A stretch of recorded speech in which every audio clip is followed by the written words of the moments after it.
ദൈവത്തിൽ നിന്ന് എല്ലാം തുടങ്ങുന്നു. നമ്മുടെ ജീവിത ലക്ഷ്യം അഥവാ അർത്ഥം എന്നത് നമ്മുടെയൊക്കെ വ്യക്തിപരമായ നേട്ടം അല്ലെങ്കിൽ സന്തോഷം എന്നതിലുമൊക്കെ അപ്പുറമാണ് എന്ന് നിങ്ങൾ എപ്പോഴെങ്കിലും ചിന്തിച്ചിട്ടുണ്ടോ? അത് നിങ്ങളുടെ കുടുംബം, ഉപജീവനം, സ്വപ്നങ്ങൾ, അഭിലാഷങ്ങൾ എന്നിവയിലും ഉന്നതമാണ്. നിങ്ങൾ ഈ ഭൂമിയിലായിരിക്കുന്നതിൻ്റെ യഥാർത്ഥ കാരണം അറിയണമെങ്കിൽ ദൈവത്തിൽ നിന്ന് തന്നെ നിങ്ങൾ തുടങ്ങണം. നിങ്ങൾ ഒരു സത്യം മനസ്സിലാക്കണം. നിങ്ങൾ ജനിക്കപ്പെട്ടത് ദൈവത്തിൻ്റെ പദ്ധതിയിലും ദൈവത്തിനു വേണ്ടിയുമാണ്. ജീവിത ലക്ഷ്യം എന്തെന്നത് അനേകം ജനങ്ങളെ ആയിരക്കണക്കിന് വർഷങ്ങളായി കുഴപ്പിച്ചിട്ടുള്ള ഒരു ചിന്താവിഷയമാണ്. അതെന്തുകൊണ്ടെന്നാൽ നമ്മൾ ജീവിതം തുടങ്ങിയിരിക്കുക തെറ്റായ ഒരു സ്ഥലത്ത് നിന്നായിരിക്കും. പലപ്പോഴും നമ്മൾ നമ്മോട് തന്നെ ചോദിക്കുന്ന ഒരു വിഷയമാണ്, ഞാൻ എന്തായിത്തീരണം? ഞാൻ ജീവിതത്തിൽ എന്താണ് ചെയ്യേണ്ടത്? എൻ്റെ ലക്ഷ്യങ്ങൾ എന്തെല്ലാം? എൻ്റെ ജീവിതാഭിലാഷങ്ങൾ, ആഗ്രഹങ്ങൾ, ഭാവിയെക്കുറിച്ചുള്ള സ്വപ്നങ്ങൾ, അങ്ങനെ. പക്ഷേ നമ്മളിൽ തന്നെ ശ്രദ്ധ കേന്ദ്രീകരിക്കുകയാണെങ്കിൽ നമ്മുടെ ജീവിത ലക്ഷ്യം എന്തെന്നത് ഒരിക്കലും അറിയില്ല എന്ന് ബൈബിൾ പറയുന്നു. ദൈവമാണ് എല്ലാ ജീവജാലങ്ങളെയും സൃഷ്ടിച്ചതും പരിപാലിക്കുന്നതും. മാത്രമല്ല, മനുഷ്യന് ജീവനെ നൽകിയതും ദൈവമാണ്. ഇതിന് വിരുദ്ധമായാണ് പല പ്രസിദ്ധമായ പുസ്തകങ്ങളും സിനിമകളും സെമിനാറുകളും മറ്റുമൊക്കെയായി ലോകത്തിൽ പ്രചരിക്കുന്നത്. അവർ നിങ്ങളെ അറിയാൻ, അതായത് സെൽഫ്, ജീവിതത്തിൻ്റെ അർത്ഥമെന്തെന്നറിയാൻ, അതായത് സ്വയം ഉള്ളിലേക്ക് നോക്കുവാൻ പ്രേരിപ്പിക്കുന്നു. ഈ വസ്തുത ശരിയാണോ എന്ന് നിങ്ങളിൽ പലരും ഇപ്പോഴേ അന്വേഷിച്ചിട്ടുണ്ടാകും. നിങ്ങൾ സ്വയം നിർമ്മിക്കപ്പെട്ടതല്ല, ശരിയല്ലേ? അതുകൊണ്ട് തന്നെ നിങ്ങൾ എന്തിനു വേണ്ടിയാണ് നിർമ്മിക്കപ്പെട്ടത് എന്ന് നിങ്ങൾ അറിയുന്നില്ല. ഉദാഹരണത്തിന്, ഒരു പുതിയ ഉപകരണം നിങ്ങളുടെ കയ്യിൽ കിട്ടുകയാണെന്നിരിക്കട്ടെ. അത് നിങ്ങൾ മുമ്പൊരിക്കലും കണ്ടിട്ടില്ലാത്തതും അതിൻ്റെ ഉപയോഗമെന്തെന്നും പ്രയോജനമെന്തെന്നും അറിഞ്ഞിട്ടില്ലാത്തതുമായിരിക്കും. ആ ഉപകരണത്തിന് സ്വന്തമായി തന്നെ നിങ്ങളോട് അതിനെക്കുറിച്ച് വിവരിക്കാൻ കഴിയില്ല. നമ്മൾ പ്രോഗ്രാം ചെയ്യാത്തതിനെയാണ് ഇവിടെ സൂചിപ്പിക്കുന്നത്.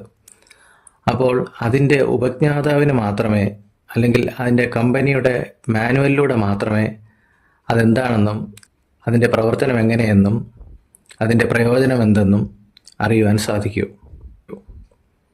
ഇതുപോലെ തന്നെയാണ് മനുഷ്യരും.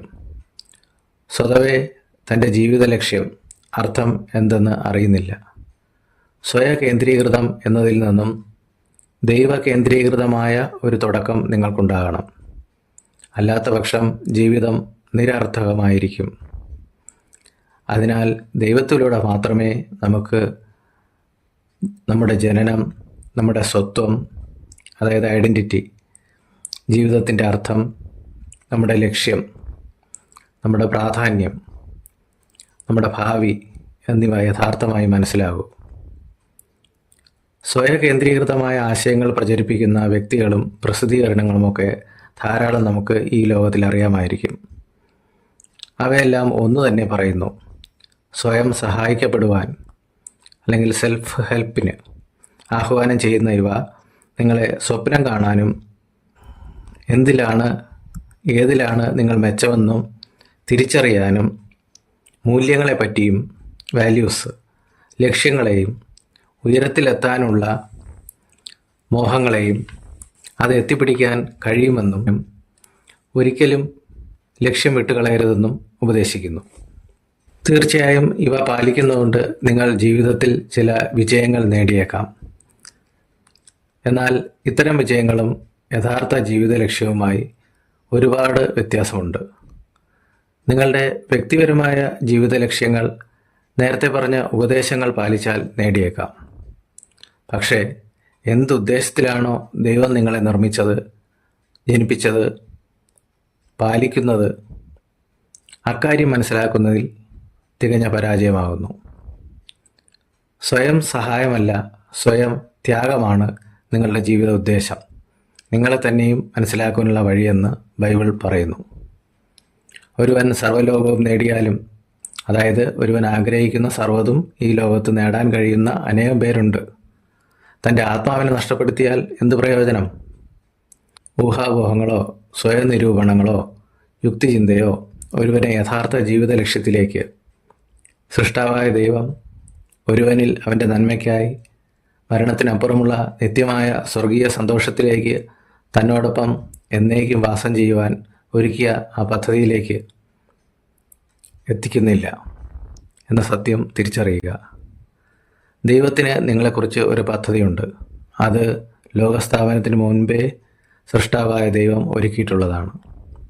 അതായത് നമ്മുടെയൊക്കെ ഈ ഭൂമിയിലെ വാസത്തിനുമൊക്കെ വളരെ വളരെ മുൻപ് തന്നെ. നിങ്ങൾക്ക് നിങ്ങളുടെ ജോലി തിരഞ്ഞെടുക്കാം, ജീവിത പങ്കാളിയെ തിരഞ്ഞെടുക്കാം, ഇഷ്ടവിനോദം, ഹോബീസ് ഒക്കെ തിരഞ്ഞെടുക്കാം, അങ്ങനെ ജീവിതത്തിലെ പലതും. എന്നാൽ ജീവിതത്തിലെ യഥാർത്ഥ ഉദ്ദേശം, ലക്ഷ്യം, അത് നിങ്ങൾക്ക് തിരഞ്ഞെടുക്കാനാവില്ല. ദൈവം മനുഷ്യന് വേണ്ടി ഒരുക്കിയ നിത്യരക്ഷാ പദ്ധതിയാണത്. ഒരിക്കൽ പ്രശസ്തമായ സർവകലാശാലയിലെ പ്രശസ്തനായ ഒരു പ്രൊഫസർ തൻ്റെ സുഹൃത്തുക്കൾക്ക് ഒരു കത്തയച്ചു. അതൊരു ചോദ്യമായിരുന്നു. എന്താണ് ജീവിതത്തിൻ്റെ അർത്ഥം? What is the meaning of life? കൂട്ടുകാർ പലരും ഉന്നത നിലയിൽ കഴിയുന്നവരും പ്രശസ്ത ചിന്തകരും ഗവേഷകരുമൊക്കെ ആയിരുന്നു. എന്നാൽ പലരുടെയും ഉത്തരം ഊഹങ്ങളായിരുന്നു. Guess work only. ചിലരുടെ ലക്ഷ്യം കണ്ടെത്തിയെന്ന് ഭാവിച്ചു. മറ്റു ചിലർ സത്യസന്ധമായി ഒന്നും അറിയില്ല എന്ന് മറുപടി എഴുതി. ഇവരിൽ നല്ല ഒരു ശതമാനം പേർ പ്രൊഫസറോട് തന്നെ ഇതിന് ഉത്തരം കണ്ടെത്തിയോ എന്ന് ചോദിച്ചു. ഒരു പുതിയ ഉപകരണത്തെക്കുറിച്ച് കൂടുതൽ അറിയാൻ എന്ത് ചെയ്യണം? അത് നിർമ്മിച്ചവനോട് ചോദിക്കുന്നതല്ലേ എളുപ്പം. സ്കൂൾ, കോളേജ് തലങ്ങളിലും ഗവൺമെൻറ്റിലോ പ്രൈവറ്റ് കമ്പനികളിലോ ഒക്കെയുള്ള മേളകളിലും നവീനമായി രൂപകൽപ്പന ചെയ്ത നിർമ്മിക്കപ്പെട്ട പുതിയ ഉപകരണങ്ങളുണ്ടാവും. അത് നമ്മെ ചിന്തിപ്പിക്കുന്നതും ചിലപ്പോൾ കുഴപ്പിക്കുന്നതും ചിലത് അത്ഭുതപ്പെടുത്തുന്നതുമൊക്കെ ആയിരിക്കും. എന്നാൽ അതിനെക്കുറിച്ച് നിർമ്മിച്ച വ്യക്തി തന്നെ വിശദീകരിക്കുമ്പോഴേ നമുക്ക് അക്കാര്യം മനസ്സിലാകൂ.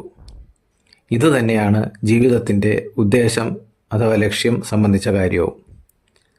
ദൈവം നമ്മെ ഇരുട്ടിൽ തപ്പിത്തടയാനല്ല, വെളിച്ചത്തിലേക്ക് കൊണ്ടുവരുവാനാണ് വിളിച്ചിരിക്കുന്നത്. ദൈവം അങ്ങനെയാണ് ആഗ്രഹിക്കുന്നത്. ദൈവം നമ്മെ അതിനായി നമുക്ക് നൽകിയിട്ടുള്ള സഹായ ഗ്രന്ഥമാണ്, അല്ലെങ്കിൽ മാനുവലാണ് ബൈബിൾ, അതായത് സത്യവേദ പുസ്തകം. ഇത് നമ്മെ നിർമ്മിച്ചവൻ്റെ നമ്മെക്കുറിച്ചുള്ള സ്വന്തം മാനുവലാണ്. ഇതിൽ നമ്മൾ എന്തിന് ജീവിച്ചിരിക്കുന്നുവെന്നും നമ്മുടെ ജീവിതം എങ്ങനെ പ്രവർത്തിക്കുന്നുവെന്നും എന്താണ് വേണ്ടത്, എന്താണ് ഒഴിവാക്കേണ്ടത് എന്നും ഭാവി ജീവിതം എന്തെന്നും അങ്ങനെ പ്രപഞ്ചത്തിൻ്റെ ഉൽപ്പത്തി മുതൽ അവസാനം വരെ, അതായത് നിത്യത വരെയുള്ള കാര്യങ്ങൾ വിശദമായി പ്രതിപാദിച്ചിട്ടുണ്ട്. ദൈവം നമുക്ക് ഒരു ആരംഭം നൽകുന്ന അല്ലെങ്കിൽ സ്റ്റാർട്ടിംഗ് പോയിൻ്റ് അല്ല, എല്ലാത്തിൻ്റെയും ഉറവിടം അഥവാ ഒറിജിൻ തന്നെയാണ്. ദൈവവചനത്തിലൂടെ നമുക്ക് നമ്മെയും നമ്മുടെ യഥാർത്ഥ ജീവിത ലക്ഷ്യങ്ങളെയും ദൈവത്തിൻ്റെ പദ്ധതിയെയും നമ്മെ ഓരോരുത്തരെയും കുറിച്ച് പ്രത്യേകമായി ദൈവത്തിനുള്ള ആലോചനയെയും വെളിപ്പെടുത്തുന്നു. അതുകൊണ്ട് ലോകത്തിലെ വ്യർത്ഥമായ മായയായ ചിന്തകളിൽ നിന്നും ദൈവത്തിലേക്ക് തിരിയുക. ദൈവത്തിന് നമ്മെക്കുറിച്ച് വ്യക്തമായ ഒരു പദ്ധതിയുണ്ട്. അത് നാശത്തിലേക്കല്ല, നമ്മുടെ ക്ഷേമത്തിനുള്ള പദ്ധതിയാണ് എന്ന് ബൈബിൾ പറയുന്നു. മറ്റേത് പുസ്തകം വായിച്ചാലും ആശയങ്ങൾ കേട്ടാലും മനസ്സിലാക്കിയാലും അത് എത്ര തവണയായാലും അത് അതിൽ തന്നെ ഒതുങ്ങുന്നു. ഒരു വ്യക്തിയെയോ സമൂഹത്തെയോ രാജ്യത്തെയോ സംഭവങ്ങളെയോ അങ്ങനെ ഈ ലോകം കൊണ്ട് അവസാനിക്കുന്ന കാര്യങ്ങളായിരിക്കും അതിൽ പ്രതിപാദിച്ചിരിക്കുക. എന്നാൽ സത്യവേദ പുസ്തകം അഥവാ ബൈബിൾ ജീവൻ്റെ പുസ്തകമാണ്. അത് വായിക്കുമ്പോൾ, അത് കേൾക്കുമ്പോൾ, അറിയുമ്പോൾ സൃഷ്ടാവാം ദൈവം കൃപയായി സാന്നിധ്യമായി നമ്മോട് കൂടെയുണ്ട്. അത് പാപിയായ ആദ്യ ആദാമിൻ്റെ സന്തതി പരമ്പരയിൽപ്പെട്ട മനുഷ്യൻ്റെ പാപമോചനത്തിനുള്ള എന്നേക്കുമുള്ള വീണ്ടെടുപ്പിനായുള്ള രക്ഷയ്ക്കായുള്ള സ്വർഗത്തിൽ ദൈവത്തോടൊപ്പം എന്നേക്കും വസിക്കാനുള്ള ദൈവത്തിൻ്റെ വഴിയാണ്, സത്യമാണ്, നിത്യജീവനുമാണ്.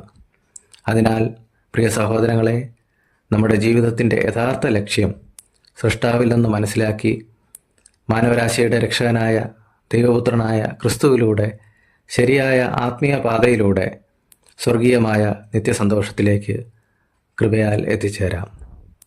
പ്രത്യാശയോടെ ആമേൻ.